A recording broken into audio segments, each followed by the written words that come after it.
അപ്പോൾ നമുക്കിന്ന് കപ്പയും മീൻകറിയുണ്ട്. അപ്പോൾ നമ്മൾ കപ്പ വെട്ടി വൃത്തിയാക്കി കഴുകി അരപ്പിനായിട്ട് തേങ്ങ, കറിവേപ്പില, വെളുത്തുള്ളി, മഞ്ഞൾപ്പൊടി, ഉലുവല്ല ജീരകം ഇത്രയും കൂടെ അരച്ചിട്ട് കപ്പ വെന്ത് കഴിയുമ്പോഴത്തേക്ക് ഇതും കൂടി ഇട്ട് നന്നായിട്ട് മിക്സ് ചെയ്ത് കുഴച്ച് മാറ്റി വെക്കുക.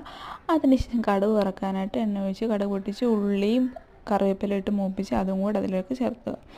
അങ്ങനെ കപ്പ റെഡിയായി. എന്നിട്ട് നമ്മൾ മീൻകറി വെക്കാനൊരു സ്പെഷ്യൽ രീതിയാണ് ഉള്ളിയൊക്കെ മൂപ്പിച്ച് മുളക് പൊടി, മല്ലിപ്പൊടി, ഉലുവാപ്പൊടി എല്ലാം കൂടെ മൂപ്പിച്ച് മാറ്റി അരച്ച് വെച്ചിട്ട് വെള്ളത്തിലിട്ട് മീനും വെട്ടി വൃത്തിയാക്കി വെളിച്ചെണ്ണ ഒഴിച്ച് കടുക് പൊട്ടിച്ച് ഇഞ്ചി, വെളുത്തുള്ളി, പച്ചമുളക് എല്ലാം കൂടെ ചതച്ചിട്ട് ഈ അരച്ച അരപ്പും പുളിവെള്ളം ഒഴിച്ച് നന്നായിട്ട് തിളപ്പിച്ച് അത് തിളച്ച് വരുമ്പോൾ കുറച്ച് ഉപ്പും ഇട്ട് പിന്നെ മത്തിയും കൂടി ഇട്ട് നന്നായിട്ട് ഇളക്കി നല്ല കുറുക്കി എടുത്തു കഴിഞ്ഞാൽ നമ്മുടെ മത്തിക്കറി റെഡിയായി. എന്നിട്ട് ഒരു ചോറ് ഒരു സൈഡിൽ വെച്ച് കപ്പ ഇച്ചിരി ഏറെ വെച്ച് 2 മത്തി കറി വെച്ചതും പിന്നെ കുറേ ചാറും 3 മത്തി വറുത്തത് എല്ലാം കൂടെ കൂട്ടി വൈകിട്ടൊരു പിടി പിടിച്ചു. അപ്പോൾ ചാനൽ കാണുന്നവർ സബ്സ്ക്രൈബ് ചെയ്ത് ലൈക്കൊക്കെ ചെയ്തൊന്ന് സപ്പോർട്ടൊക്കെ ചെയ്യാം. ടാറ്റ.